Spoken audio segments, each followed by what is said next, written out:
तो देखंतु पिला माने आपणकर जो +3 जो स्पॉट एडमिशन थिला तार वेटिंग लिस्ट आसी जाइए समस्तଙ୍କର वेटिंग लिस्ट आपण माने चेक कर नहीं सारी जदि चेक करना आपण माने निहाती चेक करनियंतु आपणकर जो साम्स साइट रे आपणकर +3 जो स्टूडेंट लॉगिन अच्छी तापर आपण जेकी लॉगिन करंतु लॉगिन कला परे आपण एठा देखि पारथिबे कि आपणकर जो वेटिंग लिस्ट आइथिबो वेटिंग रैंक आपण गाइथिबो ताको आपण चेक करंतु तो जो पिला ने चेक कर सारी से समस्ते जानिथिबे कि तांकर जो रैंक गुड़ा आइछि बुझिपारे आपण मन कर 5टा कॉलेज देइछंती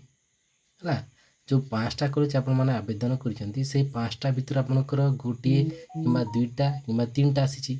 कहार गोटे आसी कहार 2टा आसी कहार 3टा कहार 4टा मध्य आइछि कहार 5टा मध्य आसी जाइछि तो ए जाय आपण माने केमिति कोन करिवे डिटेल से जानिबा देखंतु ता सहित जो पिला ने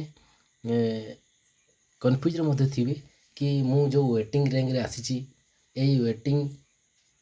जो मोर रही सेठारे मु केमिति मोर स्पॉट को आवेदन करी एटा भी ताको माइंड रे चलुछि या को हम क्लियर करबा ता सहित देखंतु जो आपण 3टा 4टा जो वेटिंग कॉलेज पाइछंती से सब कॉलेज आपण माने आवेदन करिवे स्पॉट पाई तो सेटा मते हमें जो कन्फ्यूज रहुछि ताको मते हमें एथा क्लियर कर देबा हला तो देखंतु एटा हम निहाती जानिबा को कॉलेज को आपण जिबे जितेटा कॉलेज आपण अप्लाई करि पारबे वेटिंग रैंक हिसाब रे हम सब कुछ डिटेल्स से जानिबा तो तागर मु कहबी जो पिला मो चैनल नुआ हिचंती तो वीडियो को लाइक कर दंतु चैनल टी को ए पर्यंत आपण माने सब्सक्राइब कर नथिले चैनल ही सब्सक्राइब करी पाखु तो बेल आइकन प्रेस रखि दंतु चाहंतु हम देखिबा हमें केमिति कॉलेज टी को सिलेक्ट करबा बा को कॉलेज को हमें जीवा वेटिंग रैंक से हम कोन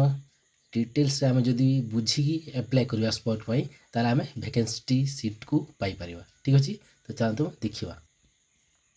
तो एथार देखंतु पिला ने यार गुटे मु स्कोर कार्ड जने स्टूडेंट एटा रखिछि आपन को एथार मु देखिबी से पिलाटा केतेटा कॉलेज देथिला देखंतु से 5टा कॉलेज प्रेफरेंस देथिला बुझि पछंती एठा देखंतु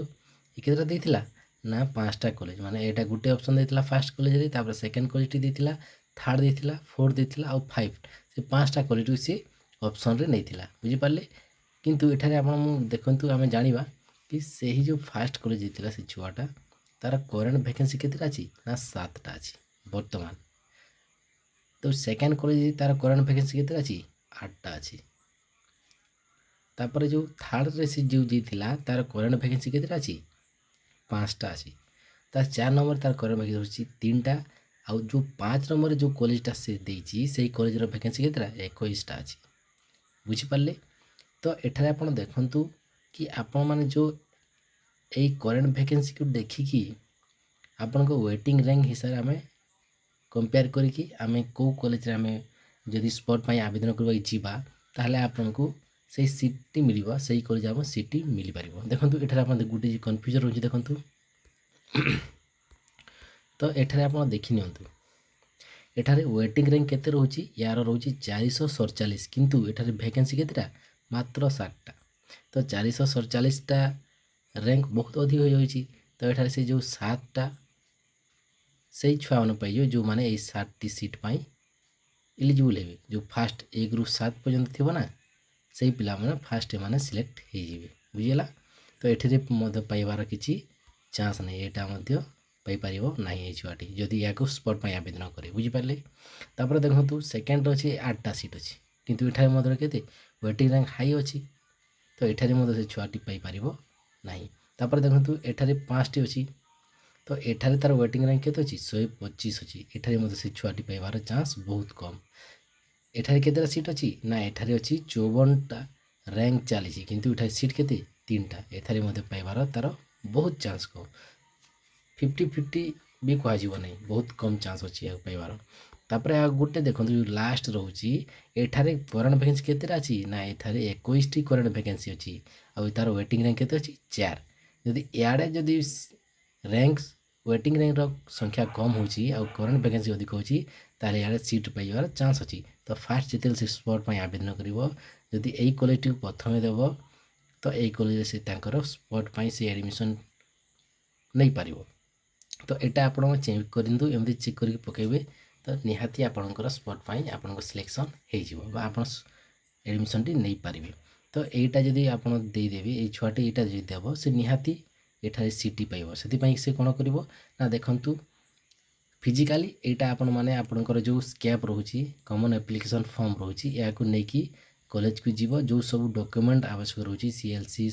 10th ସାର୍ଟିଫିକେଟ୍ ହେଲା ମେଟ୍ରିକ୍ ସାର୍ଟିଫିକେଟ୍ ଯେଉଁ ରହୁଛି +2 ସବୁ କିଛି ସାର୍ଟିଫିକେଟ୍ ସେ ନେଇକି ସେଠାରେ ସବମିଟ୍ କରିବ ହେଲା। ଯଦି ସେ ନିଜେ ଯାଇପାରିବ ନାହିଁ ତାହେଲେ ତା'ର ପ୍ୟାରେଣ୍ଟସ୍ ମଧ୍ୟ ଯାଇକି ତାକୁ